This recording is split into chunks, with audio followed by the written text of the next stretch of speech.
is all the stuff I'm going to be installing.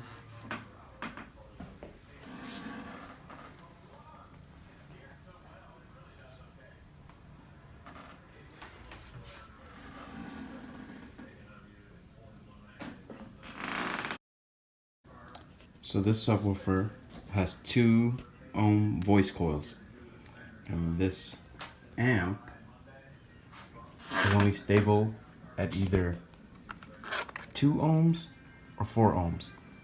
So I'm gonna wire this amp in series, because then it's 4 ohm load. See? You could do it at 1 ohms, but it won't be stable and you could mess your amp up or blow your sub, I don't know. Alright, to get a dual voice coil sub wired in series,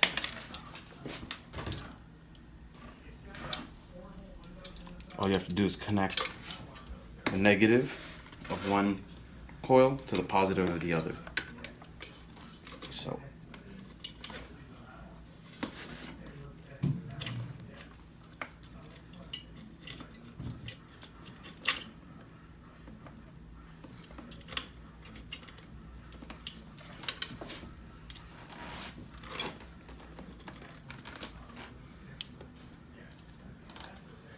there you go.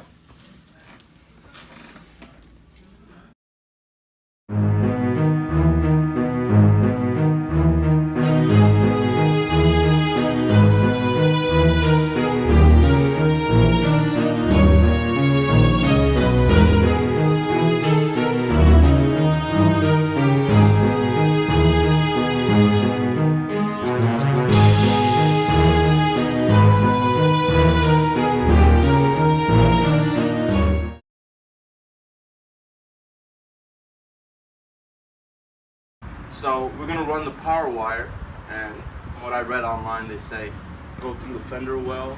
So you have to take the tire off, take this liner off, and then you're gonna go through here. So you're gonna go through that.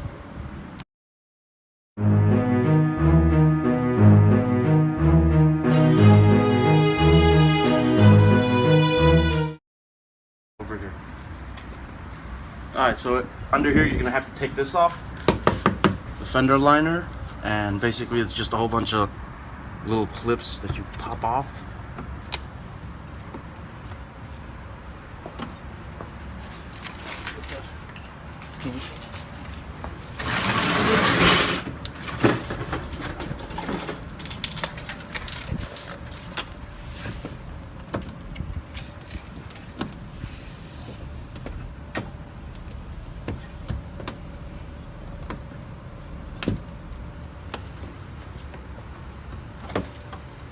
Just use one of these, pops off, and then these clips just kind of.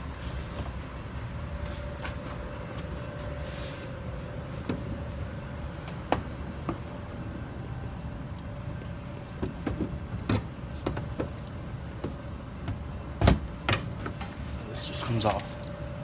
So it's one of these things that kind of goes in here. And shit is annoying.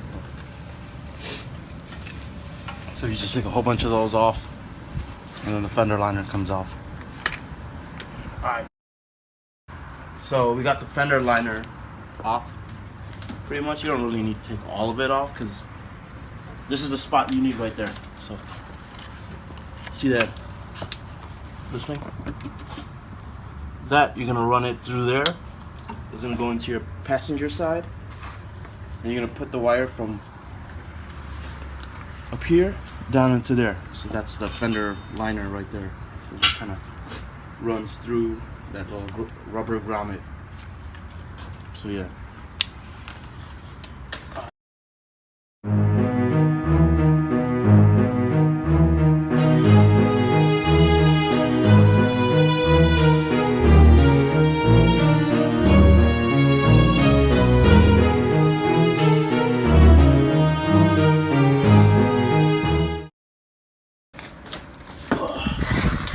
So I'm gonna be cutting this little rubber thing right here. You just cut that little nipple off, just like how I do your girlfriend. So right here, bam.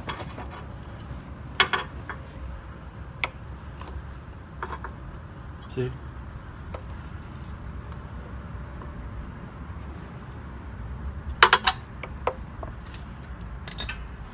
Ta-da.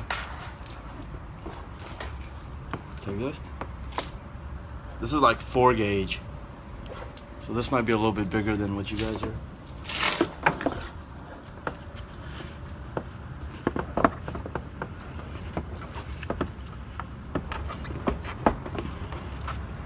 Bam, perfect fit. Just like me and your girl. Anyway. Alright.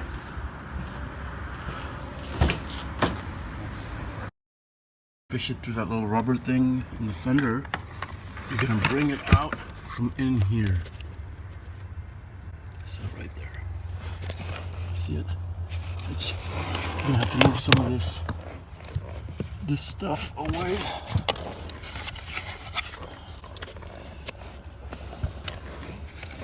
Right there. So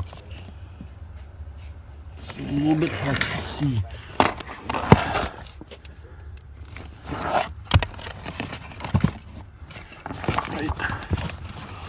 Right there. So there's this. That's the bunch of wires that come from the fender, and you're pretty much just through that. And then from there, you could run it through here, through the back. So I'm about to do that. So now we're gonna run the wire. I put the fender lining back. You know, it's pretty easy. You just stick those push pins back in. I connected it to the power, but leave the fuse off because you don't want this end being live and then grounding out or whatever. So there's no fuse in there, but it's connected. So what we're going to do is run the power wire through here and then through the seats and out into the trunk. So it's not going to be too fun, but it's probably the best way. I know some people online were taking off the center console for a whole bunch of shit. You know, I'm gonna be getting the signal wire from the trunk, so I'll show you that in a little bit.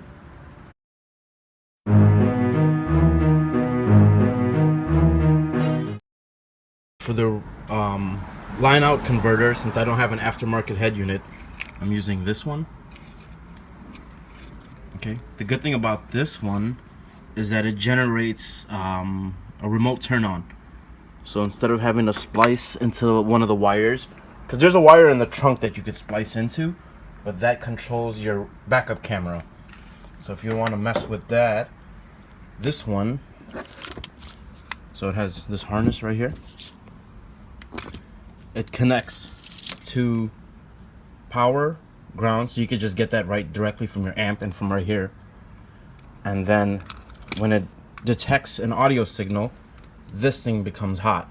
So your amp is gonna need a 12-volt remote turn on so that it knows that the car is on. These are your speaker wires. So this one's good. This is the one that it is. I got it from Best Buy. That's the model number. If you don't have this one, you could get the 12-volt from one of those wires in there. So that has a 12-volt. It has your rear speaker wires. I'll let you guys know which one's which when I figure it out. But so yeah, I recommend using this so you can generate. So it can generate your turn on for you. See that trigger light? That's pretty much your, and it'll power this blue wire. So in the back, in the trunk, there's a bolt right between the two seats, and it takes a 15 mil socket. So you're gonna have to take that off and then sand it because there's like black coating. I'm gonna sand this thing so that it gets a good connection. And then to test for ground, use your multimeter. Fuck. Set it to the continuity setting, and you should hear this noise when you connect it. So after I sand it, taking that bolt off.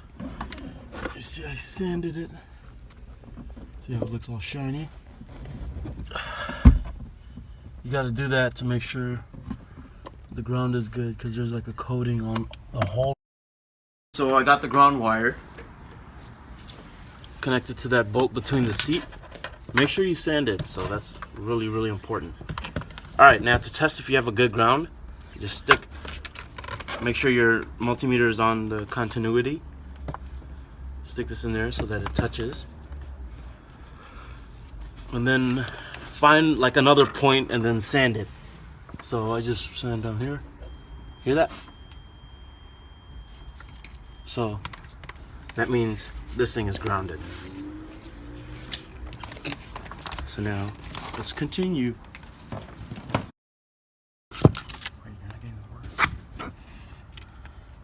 Alright, so these are what those wires right here correspond to. So when using this connector, you have the white, green, brown, yellow, brown, white, brown, blue correspond to these connections, and then that's what it is to this. So basically what I'm going to do is go over to those group of wires, splice into them so I could get signal to these.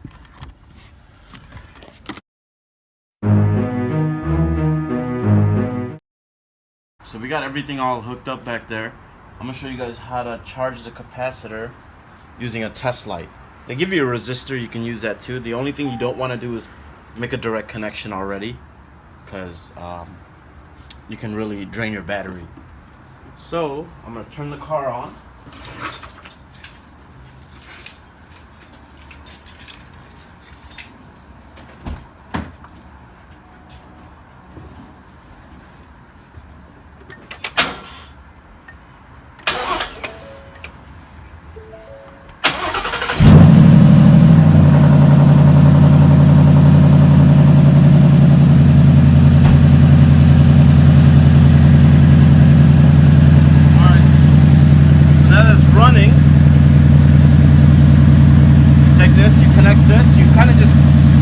Circuit with this test light in between.